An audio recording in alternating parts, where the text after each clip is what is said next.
Muy buenas tardes, tengan todos ustedes.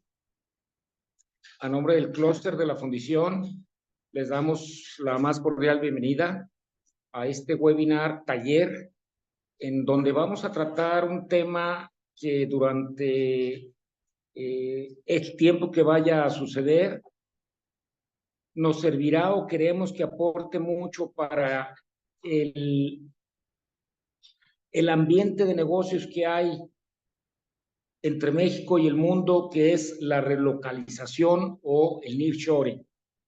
Es sumamente importante y creo que le debemos dar un agradecimiento a los participantes por tomar en cuenta esta invitación y que aprovechen los conocimientos de dos expertos como son Elías Ríos y Rafael Amador. Muy buenas tardes.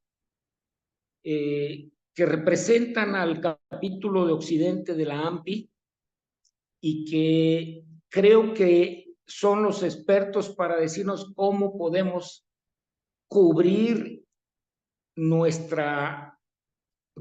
potenciar nuestra marca. Por lo tanto, el clúster de la Fundición hace este esfuerzo y va muy enfocado para que se prepare nuestra industria o la industria de la manufactura en el marco de nuestro evento en el año 2025, que es Global Foundry Expo. Por lo tanto, les damos la bienvenida a ustedes y sobre todo a los expositores. Elías, Rafa, bienvenidos y les dejamos el micrófono. Luego sacaremos conclusiones y ustedes ya llevan la batuta. Muchas gracias. Muchas gracias. Muchas gracias, Guillermo, por la presentación y al clúster de la Fundición por el espacio. Bueno, gracias a todos los participantes. La idea es tratar de hacer esta charla muy amena. Entonces, pues Elías y yo vamos a platicarles sobre las marcas y el efecto del nearshoring. Voy a compartir la pantalla. Me confirman si lo pueden ver. Sí, buenísimo.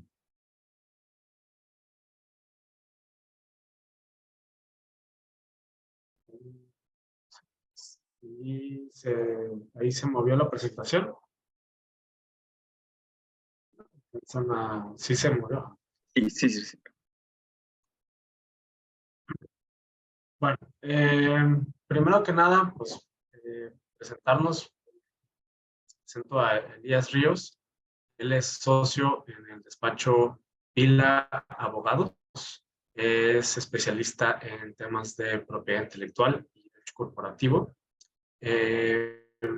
Y es el coordinador del capítulo occidente de la Asociación Mexicana para la Protección de la Propiedad Industrial, AMPI, que somos el capítulo mexicano de la Asociación Internacional para la Protección de la Propiedad Intelectual, AIPI. Yo soy Rafael Amador, soy asociado senior en el despacho Ramos Ripoli Schuster. También soy especialista en temas de propiedad intelectual y yo soy el presidente por este bienio del comité. Entonces, el tema que les vamos a proponer el día de hoy analizar es un tema muy práctico, un taller de protección de signos distintivos frente al nearshoring. Les vamos a proponer este índice, que son de los temas que vamos a tocar. Primero vamos a iniciar como aventurarnos al nearshoring para todos estar en el mismo contexto. Vamos a hablar del concepto de las marcas tridimensionales, imagen digital, temas de coexistencia, la clasificación de NISA, que van a entender por qué es relevante esta clasificación con respecto al registro de las marcas, los trámites propiamente de registro, que son los temas prácticos, declaraciones de uso, y vamos a hablar de temas particulares y unas conclusiones al final. También, por favor, si surge alguna duda, pues levanten la mano, prendan su micrófono, su cámara, para que los podamos ver y poder resolver sus dudas conforme vayamos avanzando. O si quieren esperar hasta el final, pues ustedes decidan, ¿no? Pero la idea es que esto sea como muy ameno, muy práctico, y que podamos ir avanzando todos juntos. Y bueno, en este momento le cedo la palabra a Elías Ríos para que empiece con... Muchas gracias, Rafa. Déjame entonces, me voy a adelantar unas cuantas láminas. Déjame compartir mi... ¿Podrías salir tú para que yo pueda compartir pantalla, por favor? Gracias.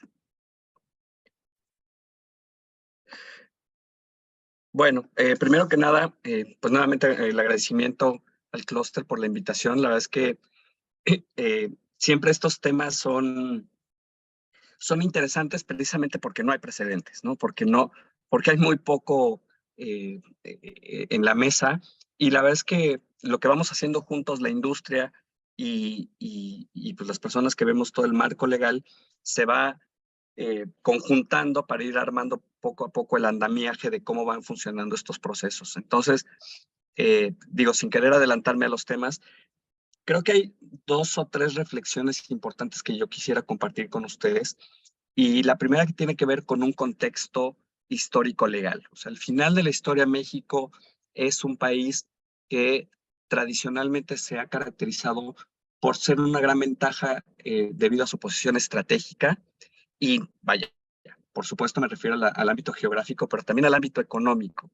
Eh, Evidentemente, la relación abierta que México tiene con países de Europa, obviamente de Estados Unidos, que es nuestro principal socio comercial, y también de Asia, que al final China y Japón son importantes inversionistas y socios comerciales mexicanos, vuelve a nuestra nación el centro de muchas discusiones que tienen que ver con el marco legal que sea adecuado precisamente para que todas estas negociaciones comerciales fluyan en un marco de protección. O sea, al final creo que los abogados siempre somos vistos como este mal necesario para evitar problemas, pero la verdad es que también es una realidad que entender el marco legal muchas veces nos puede dar una óptica preventiva y una óptica que nos permita no tener que llegar a un escenario de conflicto, sino al contrario, permitir que nuestras industrias florezcan de una manera sana.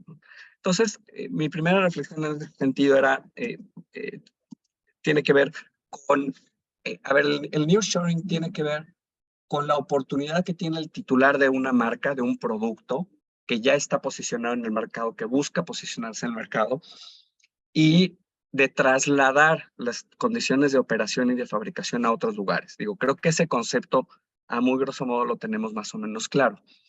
¿Qué pasa con la realidad de las marcas en México? Estas marcas que protegen a los productos y los que los identifican. Bueno, un primer punto que me gustaría destacar, insisto, Rafa después nos va a explicar con más detalle, pero tiene que ver con la oportunidad precisamente de acreditar el uso. La ley mexicana, hasta hace un poquito más de 2 años, no exigía de manera directa que se comprobara el uso de la marca para mantener su vigencia.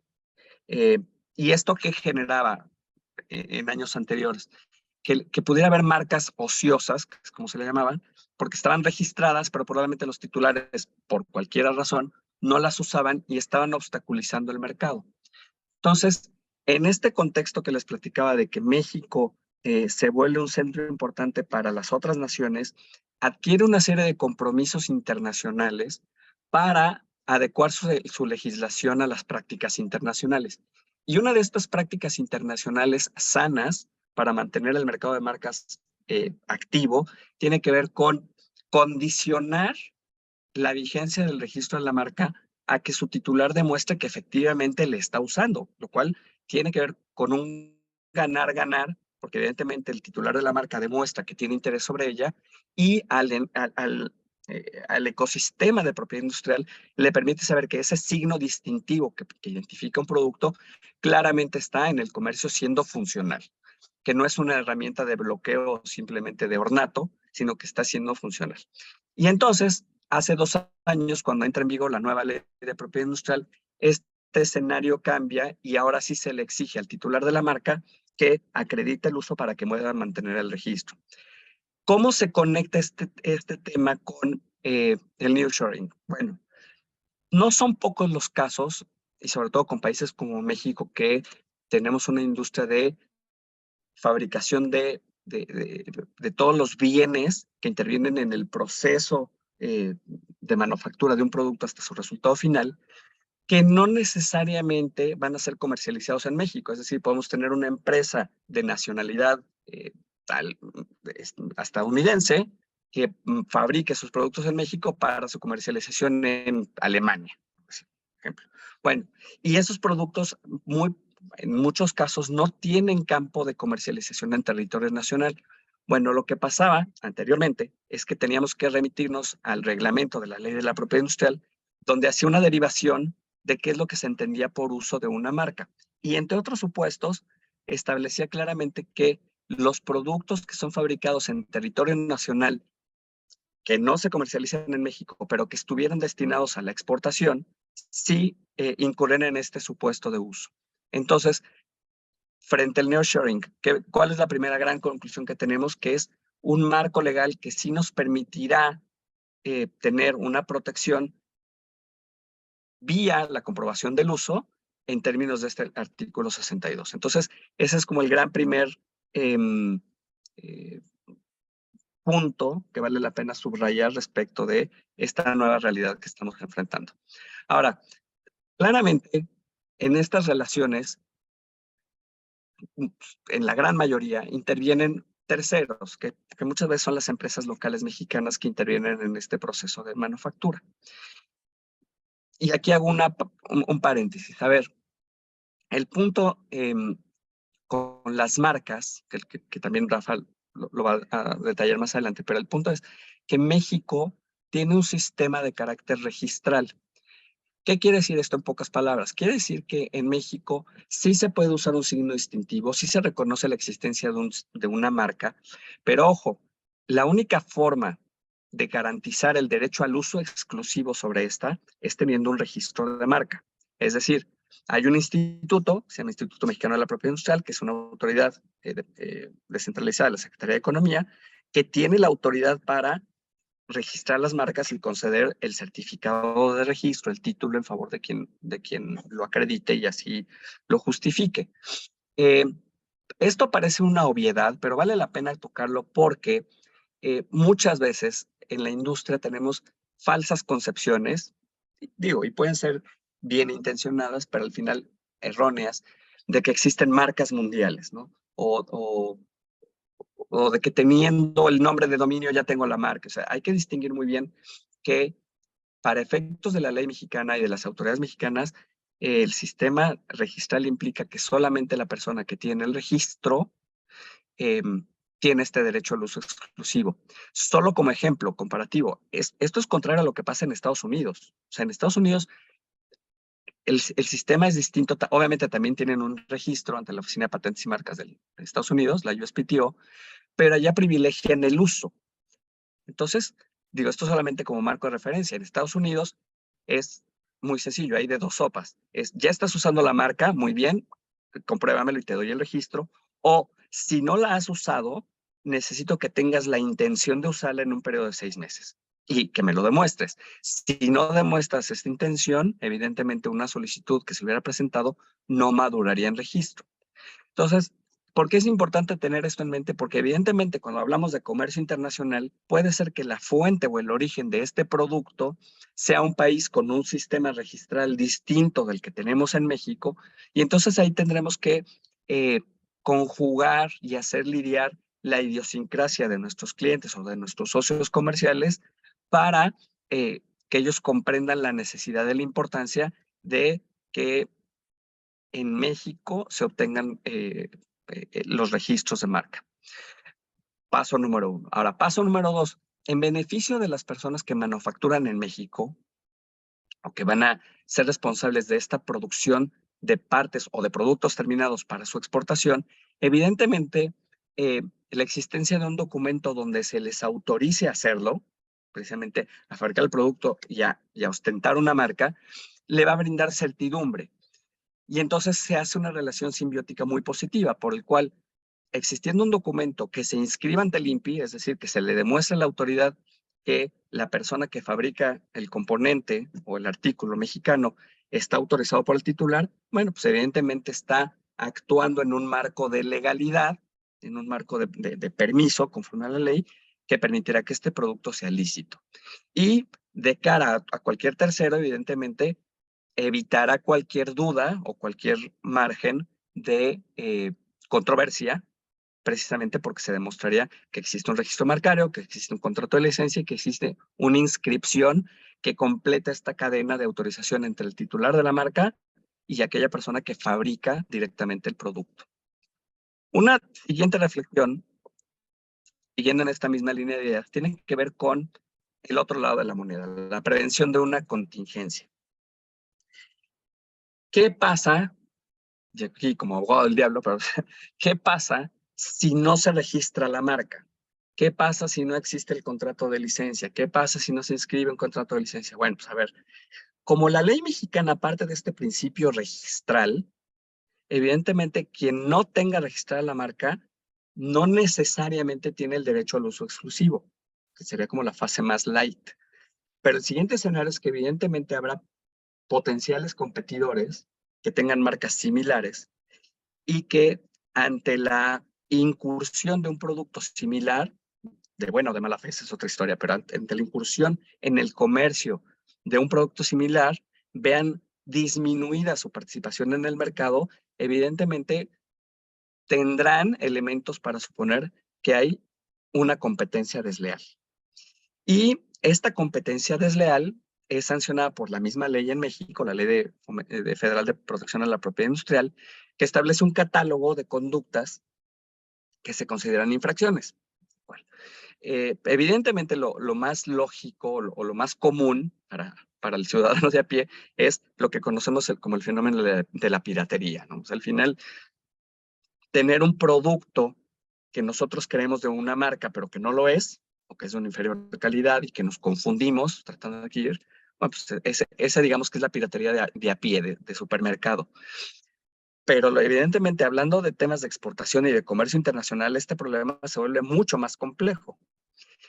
La ley anterior no establecía expresamente como la infracción el tema de la exportación. Establecía sí la hipótesis del uso indebido de una marca y teníamos que conectarlo con el artículo 62 del reglamento, el que les ponía en la lámina anterior, que explicaba qué es el uso. Hoy día, con esta nueva ley, justo se pulió esta carencia y ahora sí, tal cual, el artículo 387 de la ley sí nos dice expresamente que se entiende por usar una marca para efectos de las infracciones. O sea, el 386 dice, todas estas son las infracciones y pone las hipótesis. Y después un siguiente artículo que lo complementa, dice, bueno, para efectos del artículo anterior, el que desarrolla las infracciones, se entiende por usar, entre otros supuestos, exportar precisamente los productos. Entonces ya no hay duda de que, aunque no sea para comercio en territorio nacional, la fabricación para fines de exportación de una marca sin registro que pudiera ser similar a otra que sí estuviera registrada, pues nos va a colocar en una posible contingencia de infracción. Digo, no se trata también esta plática de venir a sembrar el terror ni nada por el estilo, pero al final también es un hecho que México es un país que ha endurecido el sistema de represión de la competencia desleal. Para nadie es un secreto que tenemos un problema fuerte y aparte se conecta con otros fenómenos sociopolíticos y económicos, porque el comercio ilegal pues tendrá parientes cercanos con narcotráfico y con contrabando, etcétera, etcétera. Entonces, el tema de aduanas es un tema complejo, pero el punto aquí que tenemos que observar es la prevención. Siempre es como con los doctores, es un check-up y siempre vale la pena que cualquier persona que va a iniciar operaciones en México, estemos del lado que estemos, ya sea del titular de la marca o del fabricante de los componentes, hagamos una auditoría. Los archivos del instituto que les menciono, del INPI, son públicos y hay herramientas. Rafa, no me quiero adelantar, ya sé que lo vas a decir al lado, pero hay herramientas que nos van a permitir diagnósticos. Entonces, la sugerencia aquí es ser muy cautos, porque evidentemente, para concluir esta idea de las sanciones, ya hoy día una violación a un derecho de propiedad industrial no se limita a una multa. vaya, que es cuantiosa, pero en algunas industrias, pues a lo mejor millones de pesos no es gran cosa. El punto es que el mecanismo que establece la ley hoy día para sancionar una infracción a un derecho de propiedad industrial ya se determina con base en un porcentaje del precio de venta al público. Entonces, ya no es solamente la multa, como la multa de tránsito que me pone el gobierno por violar una marca, no. El titular de ese derecho, de esa marca, que haya comprobado que se violaron sus derechos, puede demandar en la vía civil, vía daños y perjuicios, una indemnización como tope, como mínimo, del 40% del valor de los productos vendidos. Entonces, eso es una cosa realmente importante, y más si estamos hablando de productos de exportación. Entonces, yo, para concluir esta primera sección, y después, o por supuesto en la parte de preguntas y respuestas, podemos andar ahora en cualquier punto, les diría, nearshoring pues es un tema nuevo, insisto, es un tema que va adelante de lo que va la legislación. La verdad es que cuando recibí la amable invitación de Rafa a participar en esta plática, pues ya digo, siempre hay que estarse nutriendo de las redes sociales y tanta información que se mueve hoy día, y encontré estas dos citas absolutamente contrapuestas, ¿no? Entonces, mientras que la primera es de un despacho de abogados, que habla de cómo estamos viviendo un clima de incertidumbre y de muy poca protección de parte del gobierno al tema de la protección de la propiedad industrial. Una empresa dedicada precisamente al fundraising, que es la segunda cita, habla de cómo México, perdón, está al revés, lo estoy diciendo al revés, pero el punto habla de cómo México se vuelve un país que homologa o que tiene estándares de cumplimiento similares a los de Estados Unidos, y esto permite precisamente un reforzamiento de esta estructura que permitirá incrementar la inversión extranjera. Yo les diría, no hay una fórmula única, no hay una respuesta única. Lo que sí creo que siempre es una recomendación que no estorba es conocer la legislación local, conocer la legislación de aquellos países que intervienen en el intercambio de bienes y servicios, y hacer una labor previa, preventiva de diagnóstico, detectar estos foquitos amarillos o rojos para atenderlos antes de que estemos con, eh, con el contenedor en la aduana detenido, ¿no? Entonces, Rafa, yo ahorita con esto te cedo la palabra, y por supuesto ahorita regresamos con el tema de preguntas y respuestas, si te parece bien. Muchas gracias, Elías. Buenísimo. Entonces, creo que yo los voy a regresar un poquito en temas de conceptos para poderles explicar de la mejor manera, pues, qué es esto de las marcas. O sea, al final del día, entiendo que todos los aquí presentes no son abogados. Es más, que son, y que no se dedican a estos temas, ¿no? O sea, no tienen ninguna referencia ni ningún antecedente sobre industrial, marcas, Entonces, bueno, la idea es podernos aquí como explicar un poquito de qué estamos hablando, de qué se trata esto. Amablemente ya Elías nos explicó el tema del nearshoring y las implicaciones. Entonces, pues todos sabemos que, y como lo dijo Guillermo en el inicio, pues es la relocalización de los recursos. Que esto, si es bueno o si es malo para nosotros, pues ya lo iremos viendo si no lo sabemos aprovechar, ¿no? A lo mejor no lo sabemos aprovechar y decimos que es malo, y a lo mejor sí lo sabemos aprovechar y es bueno para nosotros, ¿no? Entonces, va a depender de la perspectiva de cada quien. Al final del día, lo que es respecto a la legislación mexicana, una marca es un signo perceptible por los sentidos. Esto es por cualquiera de los signos. Los más comunes, las marcas más comunes, son las que se perciben por el sentido de la vista, y son como logotipos como el que estamos viendo aquí en la pantalla de Clúster de la Fundición, o el de AMPI, por ejemplo, que lo tienen. Ese tipo de logotipos son lo que constituyen marcas. Y como bien decía Elías, Si una marca no tiene un registro, pues en realidad no existe, no tiene ningún valor. Por eso es lo trascendental de tener una buena protección y una buena prevención de los activos.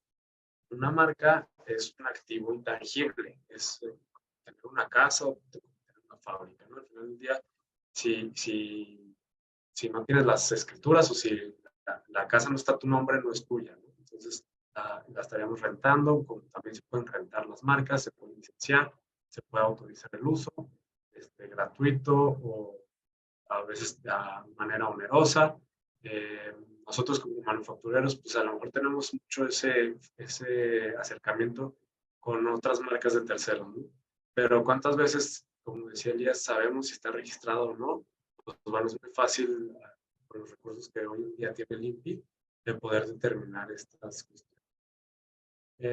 Todas las marcas deben de ser susceptibles de una representación gráfica y deben de tener claro cuál es el objeto de su protección. Como les decía, esta definición se creó para poder diferenciar los diferentes sentidos por los cuales se puede percibir la marca. Entonces, si visiblemente lo podemos determinar y solamente estamos hablando de un logotipo, pues es una marca, puede ser mixta, con tipo puede ser nominativa, solamente el nombre, o si hacemos una protección más detallada, podría ser una marca olfativa o una marca auditiva, o que solamente se perciba con el sentido del sonido o con el sentido de las finalidades principales de las marcas es distinguir productos y servicios. Y esto, bueno, a mí me gusta mucho poner este ejemplo de la marca Corona, ¿no? Al final del día, Corona, podemos pensar en una cerveza como una marca conocida y podemos hablar también de chocolates Corona.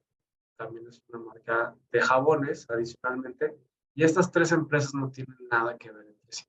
Entonces es el principio de distinguir productos o servicios, que tiene que ser un tema especializado. Para eso voy a hablar un poquito. Bueno, el concepto de una marca tiene que ser una representación, tiene que ser legible o perceptible, que esta es la cuestión que les mencionaba entre las marcas que son olfativas o auditivas, en contraste con las marcas que son visibles, ¿no? Que solamente lo distingues a través del sentido de la vista. Aquí les puse un ejemplo de una marca olfativa. La marca se llama Olor a Bambú y se trata de una pintura con aroma a bosques de bambú. Qué interesante. Esto ya se puede lograr. A partir de, bueno, ya de 2020, ya se pueden tener 21, o sea, se pueden solicitar un clásico de este tipo. Entonces, este es un ejemplo. Se tiene que describir el objeto claro y preciso, como aquí lo hace, ¿no? Es una pintura y tiene un aroma a bosques de bambú.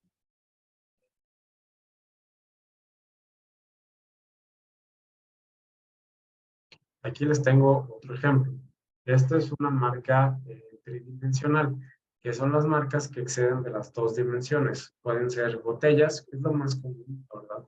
El tema de las botellas.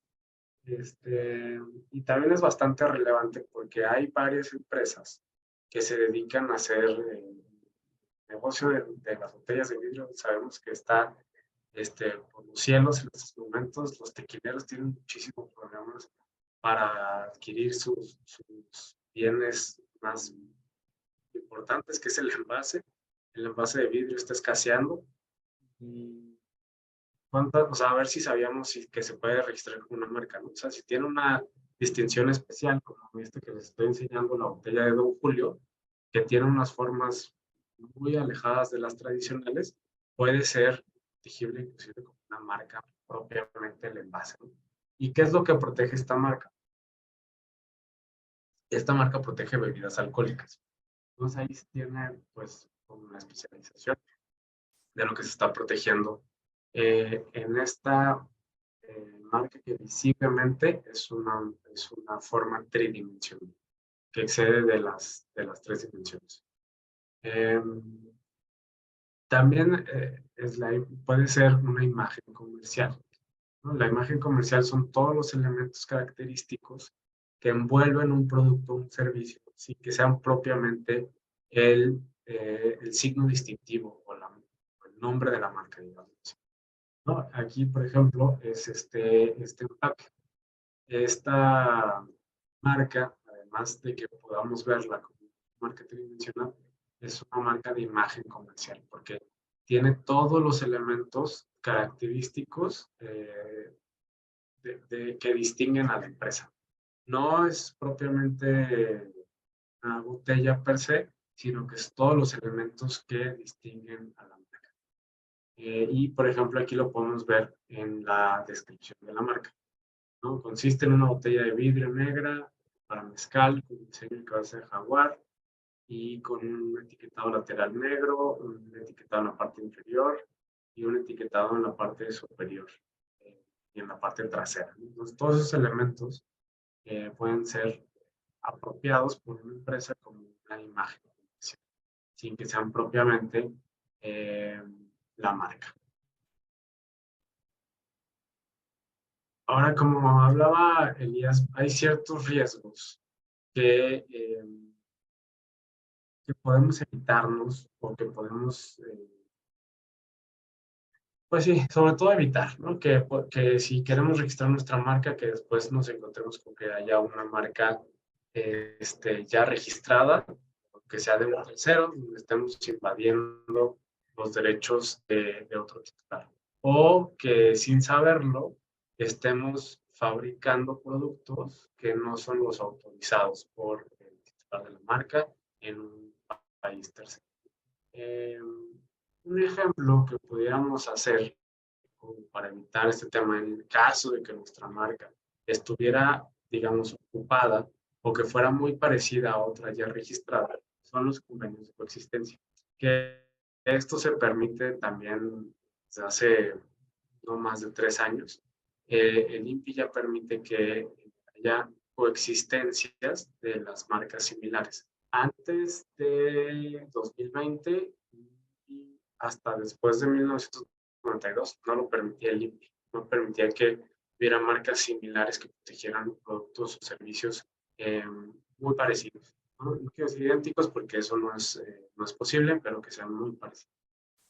Se puede lograr mediante un consentimiento expreso y por escrito, y aquí de nuevo nos encontramos con esta parte del consentimiento. Si tenemos una autorización, pues no estamos en ninguna infracción y no estamos invadiendo ni lastimando los derechos de necesitamos acordar las reglas para evitar la posible confusión, como pudiera ser limitaciones de cada signo, que cada palabra esté usada de cierta manera distinta, colores diferentes, por ejemplo, que vamos a agregarle un origen empresarial, delimitación de sectores comerciales, por ejemplo, si nos especializamos en fundición de metales pesados y otro es fundición de metales ligeros, ¿no?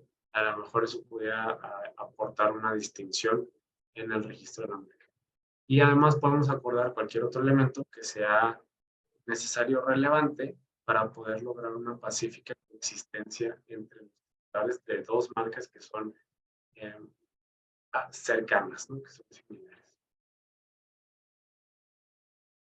Y les voy a hablar de la clasificación de NISA, este famoso acuerdo que les platiqué al principio. La clasificación de NISA es el sistema internacional por medio del cual se clasifican las marcas. Existen 45 clases, que 34 son de productos y las 11 últimas son de servicios, donde todos los productos y servicios habidos y por haber en el comercio del mundo están clasificados en esa lista.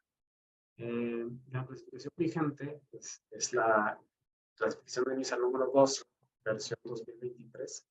Cada año se están revisando estas listas, sobre todo por los avances tan importantes que ha habido de la tecnología, para que puedan incluir realmente los nuevos avances tecnológicos.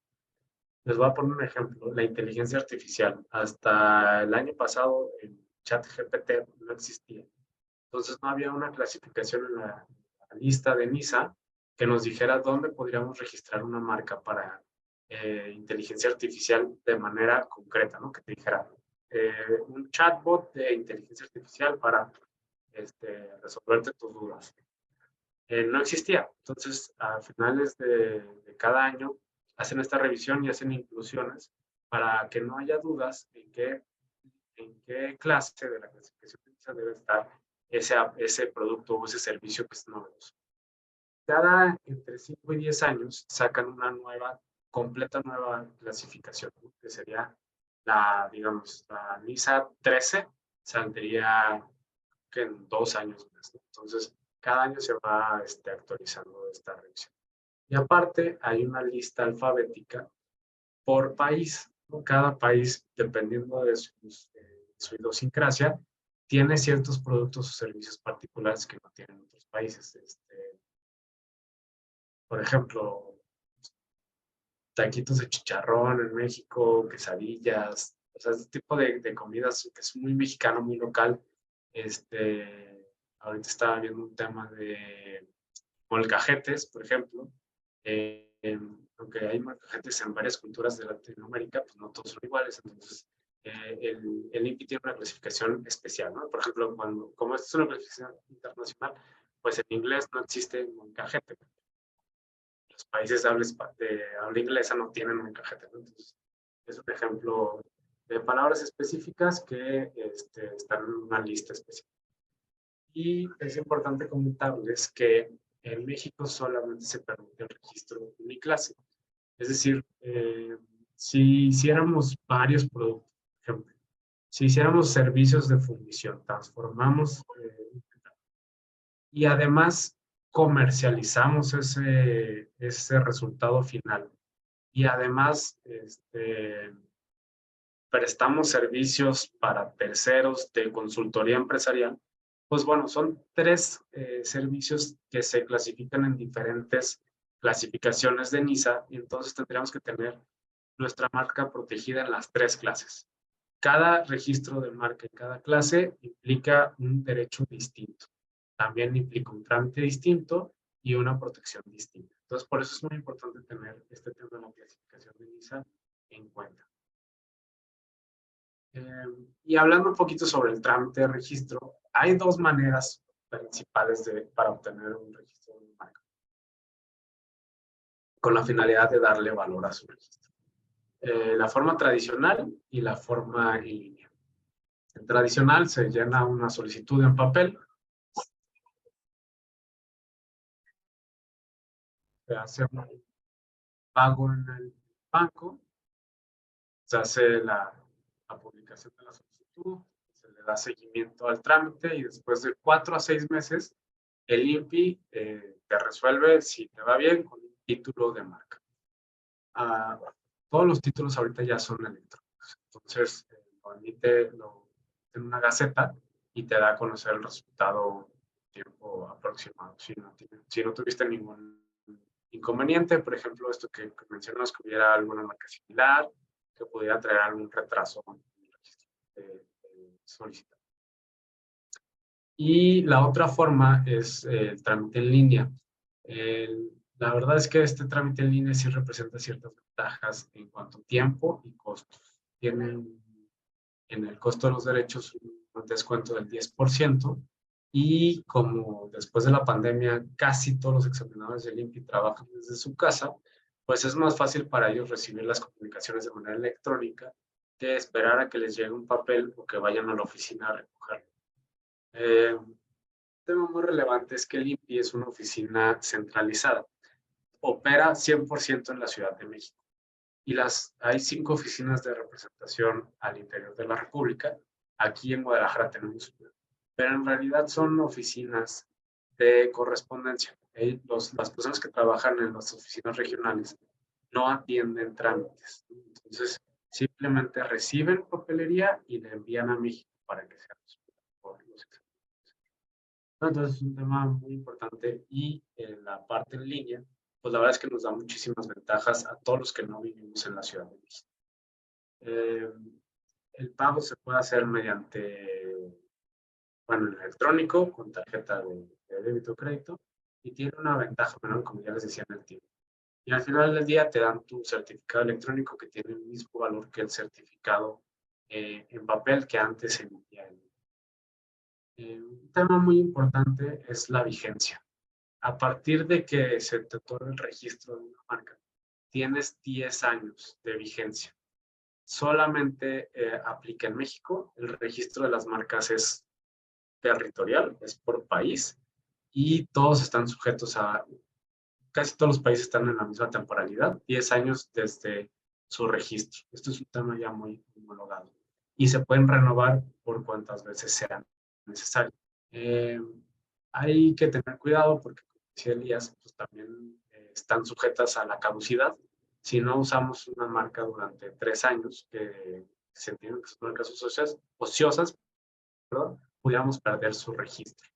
Y para mantenerlo durante los 10 años es importante presentar una declaración de uso al tercer aniversario del registro.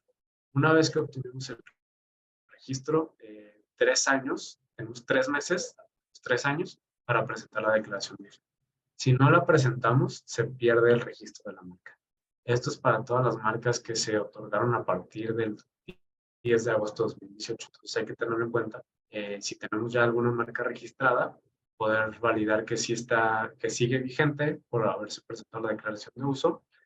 Y en el momento en el que se solicite la renovación, también hay que presentar una declaración. Esto nos permite al final del día acceder a los 7 años para tener un total de 10 de vigencia de las bueno, eso sería todo de mi parte. Creo que por aquí vi unas preguntas en el chat. No. Sí. Rafa, si me permites, en lo que alguien se anima de los participantes con las preguntas, yo también parte de lo que me gusta mucho de estos foros es ya después de la parte expositiva traer los casos, como Silvia Pinal, los casos de la vida real. Yo la verdad es que justo ahorita con este tema de la clasificación, me gustaría participarles que muchas veces se subestima el tema del registro de la marca porque a veces se piensa que registrar la marca es muy fácil. Y a ver, el trámite de registro sí es muy fácil, o sea, no tiene ciencia nuclear, pero hacerlo bien y hacerlo cuidando bien los intereses de las empresas es donde vale la pena sentarse un poquito y cuidarlo más. El ejemplo concreto fue una empresa mexicana en la industria de autopartes tenía registrada su marca para las luminarias con las que se encienden las intermitentes, como un autoparte, que va en la clase 9. ¿Y qué pasó? Pasó que un competidor desleal, abusando de esta falta de previsión complementaria de esta empresa, resulta que encontró que no estaba registrada la marca en la clase de focos en lo general, que es clase 11, y no estaba registrada en la sección de autopartes automotrices, que es clase 12. ¿Qué sucedió? Digo, el caso es mucho más extenso, pero se los platico rápido. Pasó que este competidor desleal, abusando de este hueco y de la legislación que al final de la historia no estaba haciendo algo ilegal, sí indebido, pero no ilegal, obtuvo una cascada de registros en estas otras clases donde el cliente no se había protegido y resulta que lo puso en una posición comprometida porque en lo que se decidió si tenía derecho o no a las marcas, pues evidentemente inició una serie de juicios que obligaron a esta empresa pues a defenderse y a poner incluso pues no solamente recursos económicos, sino también pues en riesgo sus operaciones porque ya no sabía si podía o no exportar sus productos por tener a este bloqueo artificial creado por esta persona. Y bueno, pues al final logramos obtener una resolución favorable para el cliente, pero este fue un litigio que duró 6 años. Y fueron 6 años en los que tuvimos que demostrar que pues evidentemente esos registros habían sido obtenidos de mala fe, que habían sido obtenidos con la finalidad de obstaculizar el acceso al mercado a un competidor de forma desleal, y esto sucedió simplemente por una falta de previsión. Por eso Rafa y yo somos tan insistentes en que el tema del diagnóstico previo es importante, y no solamente verlo en el corto plazo respecto de aquellos productos o servicios inmediatos, sino de todos aquellos que de forma complementaria pueden estar formando parte de toda la dinámica de la cadena de producción. Perdón, Rafa, te interrumpí. No, está bien. Sí, de hecho, pues esos casos son el pan de cada día, ¿no? Fíjate que ahora que lo mencionas, sí, justo yo también tengo, bueno, todavía no llegamos a juicio, pero es un cliente que precisamente se dedica a fabricar resistencias eléctricas. Y justo tiene su marca registrada en la clase 9 y llegó un competidor extranjero que quiso registrar en la clase 9 porque también tiene un tema ahí relacionado con resistencias eléctricas. Entonces, ahorita estamos en el tema de que nos estamos oponiendo para que ellos obtengan el registro de su marca, ¿no? Pero esto es un caso de que nos dimos cuenta a tiempo, ¿no? Porque puede ser que al INPI se le pase, le otorgue el registro en la clase 11, que son productos muy relacionados, y que al final del día el cliente pues se le va y si lo ponen temas ahí complicados, porque si son peras, son manzanas, pues la verdad es que ya tuviste que por lo menos invertir en el juicio, ¿no? Que ese es un tema también, pues que sea más costoso. Y sí, bueno, pues esos temas tenemos para hablar con la vida. Sí. Oye, déjame pasar a las conclusiones que les tenemos preparados. Si alguien quiere hacer una pregunta. Perdón, me gustaría si nos pudiera proporcionar los datos, Rafa y Elías, de ustedes para, si hay alguna consulta en lo particular, pues se puedan comunicar con ustedes, pues sí, porque creo que esto serviría ya de manera personal a cada una de las empresas que estuvieran con dudas en cuestión de su respaldo de marca. Sí, encantados. Sí, Perdón, me queda muy claro que sí hay que pensarla muy bien. No es cuestión de me sale más caro por 2 pesos más otra clase y que luego tengamos complicaciones pues internacionales o de malas mañas o prácticas de la competencia en donde sí nos puedan trabar comercialmente todas las transacciones que podamos hacer tanto aquí nacionales como en el extranjero. Sí, por supuesto. Exactamente, digo, es importante tener esas previsiones desde antes. Aquí les dejamos nuestros datos de contacto. De todas maneras, te dejamos la presentación, Guillermo. Y se las haremos llegar con la mañana en correo al cual se registraron y espero que esto sea pues una lucecita pues para ser previsores, no irnos a juicio ya porque quedamos con el agua en el cuello. Sí, claro, por supuesto. Pues los valientes que se quedaron hasta el final, ¿alguna duda? Algo que Julio, Rosario, Antonio, si hay algún otro participante que pudiera comentar algo.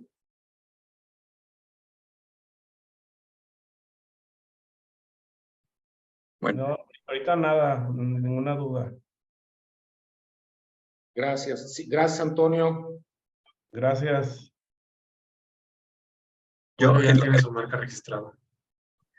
Oye, en lo que Antonio formula la pregunta, digo, esto también, digo, son anécdotas que ya uno ya las platica con una sonrisa en la cara cuando pasaron años de que se resolvieron los asuntos.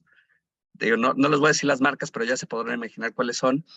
Una marca de papas fritas, de las grandes, tenía su marca registrada en clase 30, que es donde van las botanas, y uno de sus competidores logró registrar una marca casi idéntica del empaque de las papitas en una clase distinta, clase 29, alegando que eran productos procesados. Lo cual es cierto, pero precisamente todas estas sutilezas que aparte del INPI, pues muchas veces no puede filtrar, porque evidentemente está expuesto a la forma en la que cada uno de los solicitantes expone su caso, son aquellos que en nuestra experiencia nos hacen ser tan enfáticos en decir, siempre vale la pena, como bien dijiste, un gastito más, que nunca va a tener una comparación con una contingencia de juicio. Entonces, vaya, ejemplos, Rafa y yo tenemos muchos, desde los chistosos hasta los de lágrimas y risas, pero esto le pasa a las empresas grandes, a los pequeños comerciantes, temas de imagen incluso del producto mismo, de la configuración del producto, son susceptibles de protección. Entonces, vale la pena que no lo echemos en saco roto, insisto, porque claramente nearshoring está vinculado a temas de manufactura a gran escala y exportación. Entonces, no estamos pues hablando de montos menores. Rosario, creo que tienes una aportación. Bueno, en cuestión a la pregunta, lo que pasa es que veo que la ley de protección a la propiedad industrial establece que si bien no se renueva la marca a los 10 años, se le dará todavía un término de 6 meses posteriores al vencimiento para que renueve la marca. Solo que hay un asunto en particular que me hizo Grinch. Al momento que nosotros queremos de tal manera utilizar esa marca, no igual, pero sí muy similar, entonces el registro nos lo estaba negando por lo mismo que eran muy, muy iguales, pero nos percatamos que ya estaba próxima a vencer la marca, por lo que decidimos esperarnos a su caducidad, pero nos comentan que tiene otros 6 meses para la renovación. Entonces también veo que la ley prevé que se interponga una declaración administrativa de caducidad, pero ¿qué efectos tiene si de todos modos le van a notificar al titular de la marca para que éste tenga la oportunidad de renovarla en esos 6 meses? No sé si me doy a entender.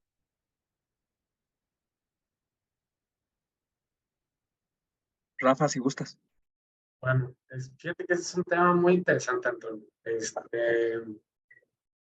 Sí, pero depende cuál sea tu caso, ¿no? A ver, si lo que quieres es mantener la solicitud viva, porque tienes un periodo para presentar la caducidad, pues sí tendrías que notificarle, pero no le dan un plazo al titular de 6 meses a partir de que le notifican para renovar. O sea, le van a decir al titular de la marca que hay alguien que quiere el mismo o un registro similar y que él tiene que acreditar que está usando la marca. Si él no acredita que está usando la marca, pues efectivamente pierde el registro y tiene que acreditar el uso de la marca 3 años antes, o sea, del periodo de 3 años antes a la fecha en la que tú presentaste la declaratoria de caducidad. No a la fecha de que le notifican, no de la fecha en la que tiene para renovar. Son de que cuando tú presentas 3 años antes. Entonces eso también te da una ventaja porque no es como que le avisen y empiece a usar la marca y ya el procedimiento ya no sirva, ¿no? O sea, al contrario, te sirve y de mucho. Además, te voy a decir que la declaración de uso pues es una simple declaración de uso y está sujeta a acreditar la evidencia de que se está usando la marca. Entonces, aun y cuando ese titular a los 5 meses y 20 días que tenía adicionales para renovar, presenta la renovación, si no te acreditan el procedimiento de caducidad que está usando la marca, la va a perder. O sea, eso sí es un tema que te va a servir del procedimiento. Y Elías, no sé si quieres agregar algo más. Sí, yo añadiría, coincido totalmente contigo, Rafa, que esta nueva ley ya se vuelve un poco más benéfica precisamente para el cómo sí, ¿no? El más business oriented. La gran ventaja de que sea un procedimiento administrativo, de caducidad, radica en que no porque presentes la demanda te tienes que ir a juicio hasta el final. Es factible que cuando le notifiquen a tu contrario la demanda de caducidad, puedan llegar a un acuerdo. Y es perfectamente legal y previsto por la ley. Si como parte de ese acuerdo el titular de la marca te otorga una coexistencia para permitir que las marcas puedan subsistir, independientemente de que él las renueve o no,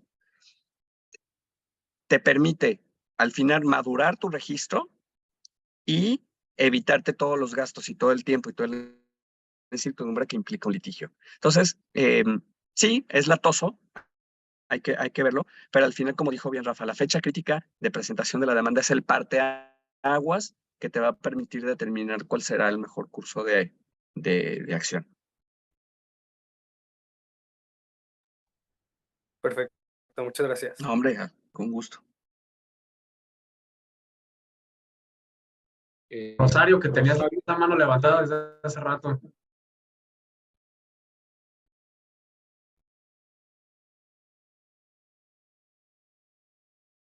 No te escuchamos, Rosario. Si puedes, tu micrófono está en...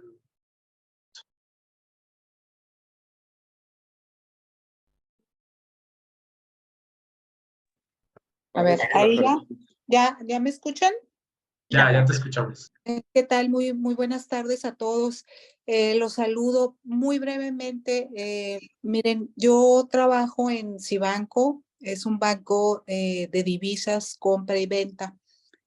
Les soy sincera, el curso pensé que estaba muy enfocado, prácticamente ahora ya todo es nearshoring, ¿no?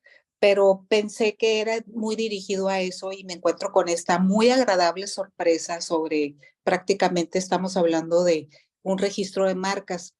En mi experiencia les comento a los asistentes y participantes que es sumamente importante un buen registro de marcas. En mi experiencia me he encontrado con varias empresas que tienen el mismo nombre,